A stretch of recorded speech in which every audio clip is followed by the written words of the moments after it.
What's going on, everybody, and welcome back to the channel. Now today we've got another T20 World Cup warm-up game, the last warm-up game I believe for both Australia and India, and as an Australian this one hurt to watch. Now, only a warm-up game, so of course you can't read too much into warm-up games. You can't put all of your opinions and facts into warm-up games, but it is pretty damning evidence of what sort of tournament Australia might have if we do not start well against South Africa. Now, hey, I mean, India looks... I mean, I've been saying this since like 3 years ago. You know, even before I was talking cricket on YouTube, I've been saying that India were by far the best T20 nation in the world. Ever since West Indies won the last World Cup, I've been saying India is by far the best T20 World Cup nation. And this IPL, you know, everything just is coming together for India. All of their players are in by far the best form. All of them have been playing IPL in these exact conditions for the last month or two. They did it last year as well. Every single player you feel in this Indian team is in such good form as well, except for maybe Bhuvaneshwar Kumar, but he is still in decent form as well. So, I mean, I just don't see anyone beating India in a final. Now, I know everyone will say that the stereotypes like, oh, India are chokers. They're chokers. Not this year. India are not going to choke this year. They're going to win the final. I mean, I'm not trying to jinx anything. I'm not trying to talk crap. India will win the final this year. I think India is going to dominate the entire tournament and win the trophy so goddamn comfortably. I just don't see anyone beating them. But hey, who knows? Because it's T20 cricket, anything can happen. But hey, let's jump straight into it. No messing about here. Australia batting first, put on a total of 152. I mean, on this sort of pitch, if this was a real cricket game, 152 would be way under par. Par on this pitch would be around 170, 175, I would have thought. Great batting track. So we'll start off here. Davey Warner gone for 1 off 7. You can tell he's nervous out there. You can tell he's got this jittery energy about him. Every time he hit the ball, he's like, run! And he's like, no! Shit, I can't get a run there. He just doesn't look comfortable at the crease at the moment. I think we only have the Sunrisers Hyderabad to thank him for his poor form. So a big to Sunrisers Hyderabad. A joke, of course. Don't take it seriously. But, you know, it is disappointing, of course, for David. But as an Australian, we play South Africa in our first game. So hopefully David Warner can just put on, you know, a 40 plus of his own score and just get some confidence back into his bat. That's all David needs, is one decent innings and he's back. Like, that's David Warner at a T. But then again, South Africa have Rabada, Anrik Nordique, and those are just two bowlers you do not want to face. So those are two of the best bowlers in the tournament. Two of the best T20 bowlers in the world.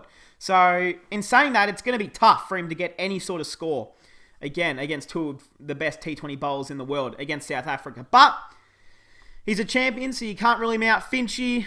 I mean, Jadeja, Ashwin just bowled incredible. Finchie gone LBW. Marsh gone for a golden duck. A great delivery from Ravi Ashwin. The ball just kept low, zipped back in at his feet, and there was no footwork. He just tapped the bat at it. First slip, or was it second slip, straight to Rohit Sharma, who was captaining, which was obviously cool to see because he will be the captain after this World Cup.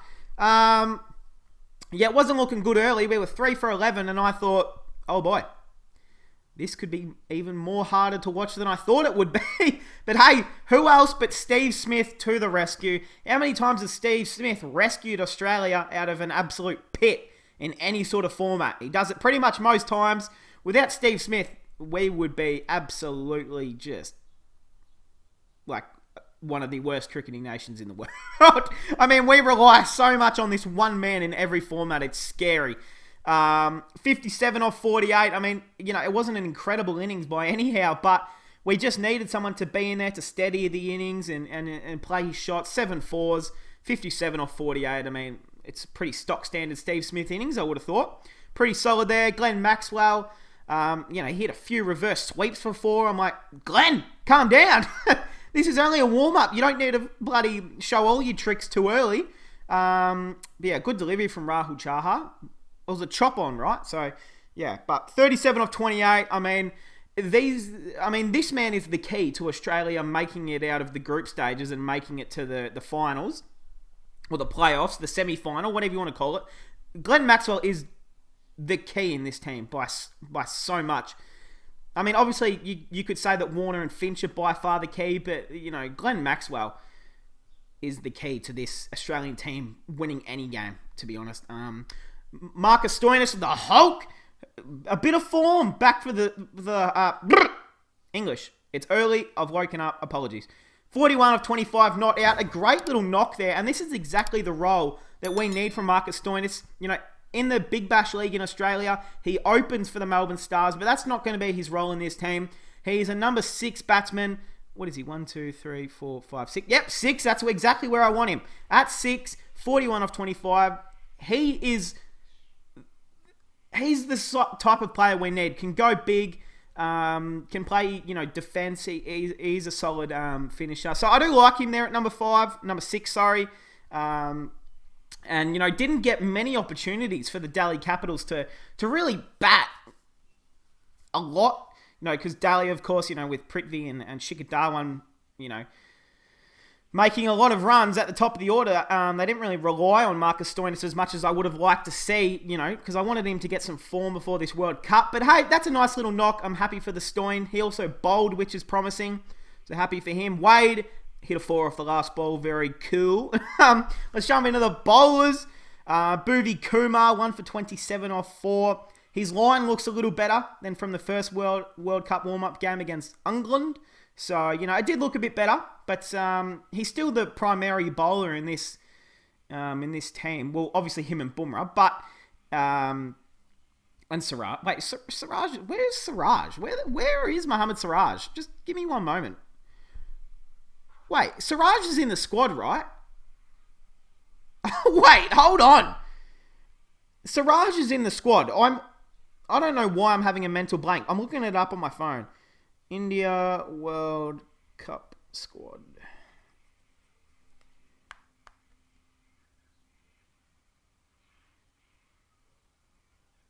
Where is the squad?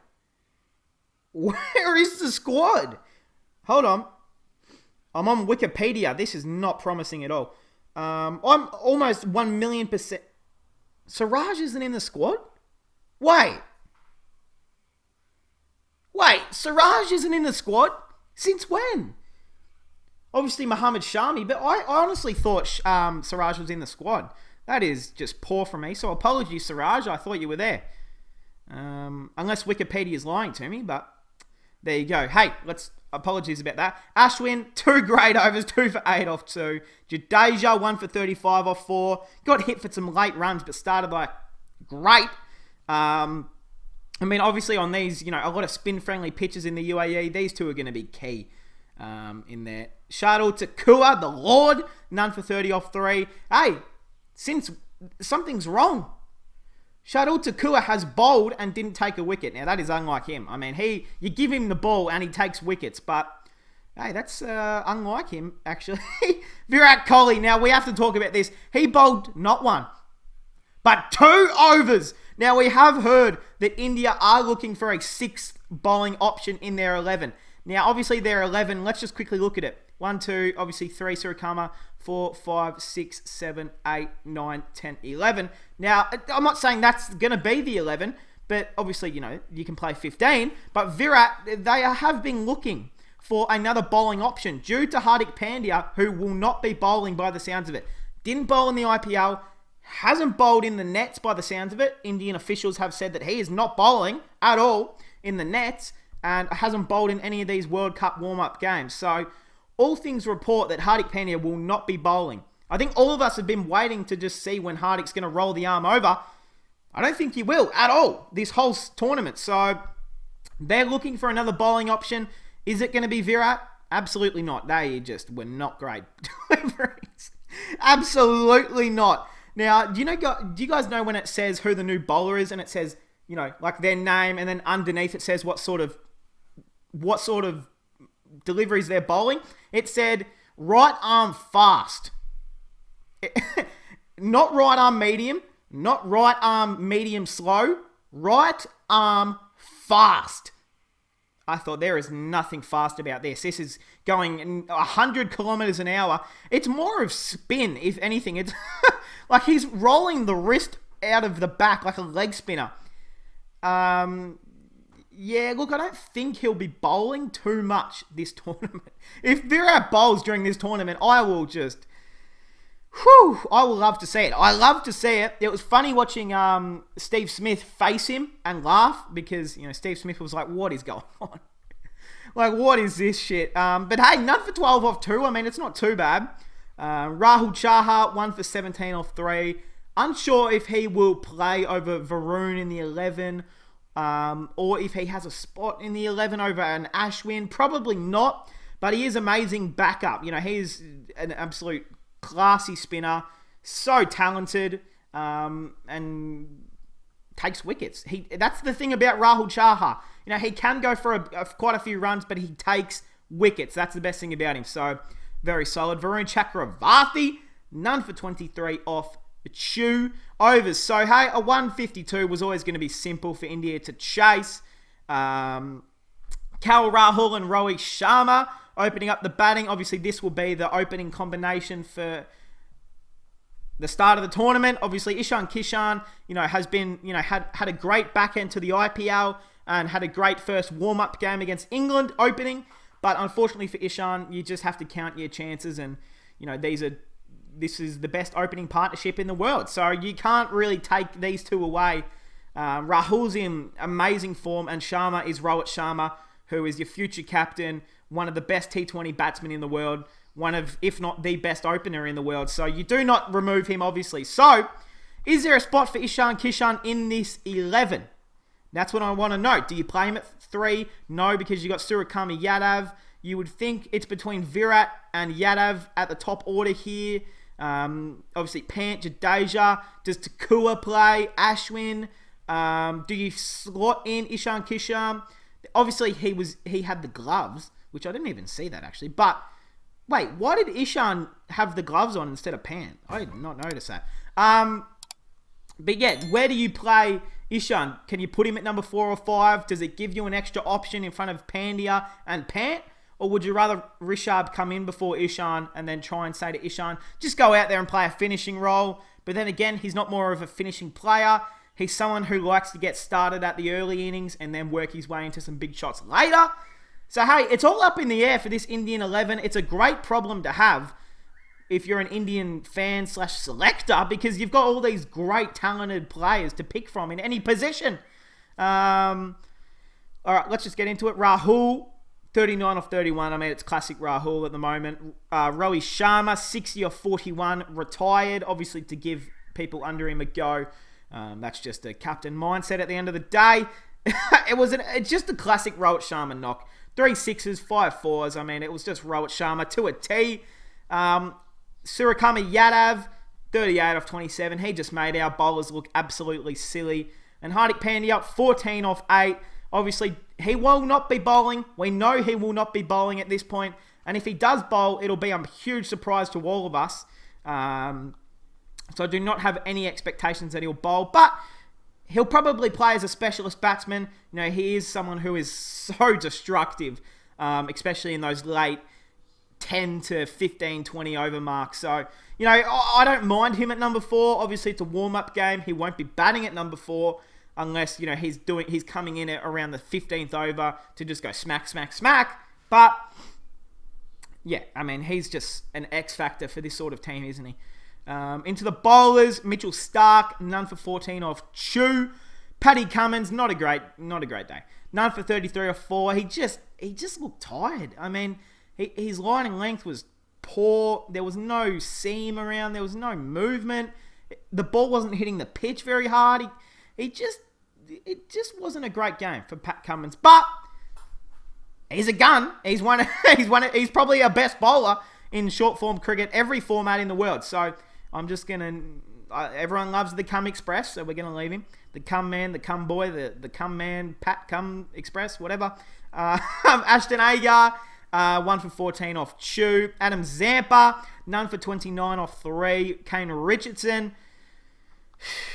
I mean, I'm not Kane Richardson's biggest fan by any means, but none for 20 off 1.5. He reminds me of a Billy Stanlake. And if you guys are an OG of this channel, you guys know that I do not like Billy Stanlake at all as a bowler. And that's who Richardson reminds me of. He bowls way too short constantly. Like, just get some different variations. It's all good if you can swing the ball back into him, but you don't have to bowl short every goddamn fucking delivery. Stoinis, it's so good to see him bowl again. None for 16 off Chew. Mitchell Marsh, none for 17 off 2. And G Maxwell, none for 10 off 1. So, hey, a really damning win there for the Indians. I mean, you can't ask for much more, can you? As an Indian cricket fan, to be honest. Now, I'm trying to see, is there any more warm-up game? Is there any more warm-up games? No, by the looks of it. There is no more warm-up games, which thank fuck for that, because I'm ready to get started into these matches. Australia versus South Africa. So who is going to qualify? I'm actually curious. Should I check this out? We'll do it. This will make it a bit of a longer video. We'll check out what the qualifiers are looking like. Obviously, their first game, India against Pakistan, that's going to be an incredible match to watch. Starts at 1 a.m, so it's like, that's what time IPL games start here in Australia, so nothing new for me. I'll be awake till 5 a.m. again, watching more cricket. It's just a year-long thing, isn't it? And I would not change it for the world. So, right, we're back. I just had to make sure I got to the right page and I didn't leak anything or some bullshit like that. But hey, let's jump into it. We're here. I'm not really going to give a shit about the results, but I do know that Namibia beat Netherlands last night, which was huge. For Namibia, I honestly thought Netherlands would almost qualify, but they actually don't think they will. Sri Lanka beat Ireland comfortably, unfortunately. There's a few more group stages. Bangladesh versus Papua New Guinea. I mean, Bangladesh just need to win. Oman, Scotland, Namibia, Ireland, and Sri Lanka, Netherlands. So let's have a look at the table, see what is the go at the moment. Sri Lanka looking like they will qualify. I mean, everyone probably knew that would happen. They're a class above any of these teams.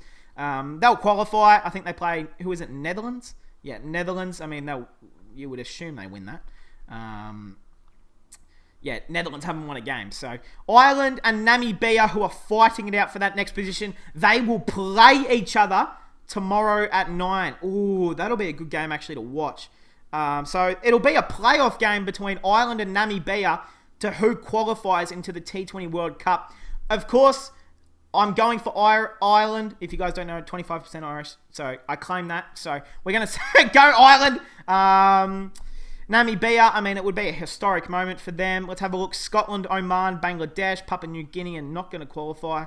So Scotland will play Oman. Okay, so Scotland, wow. I hope they qualify. They deserve it. So Scotland are looking like they'll qualify. They just need to beat Oman. So if Scotland win, they qualify, and then it will be between Oman and Bangladesh. Who are they playing? So if Scotland beats Oman, Scotland will qualify, and then Oman will rely on Bangladesh losing to Papua New Guinea. Wait, so they play earlier. Okay, so if Bangladesh beat Papua New Guinea, they will go in front of Oman.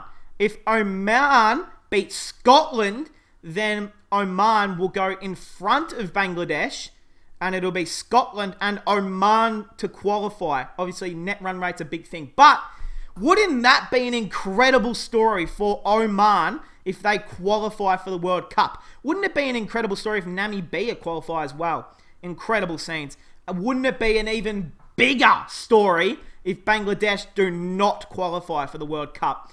I mean, you've got to have a look at they've got an incredible team, and they...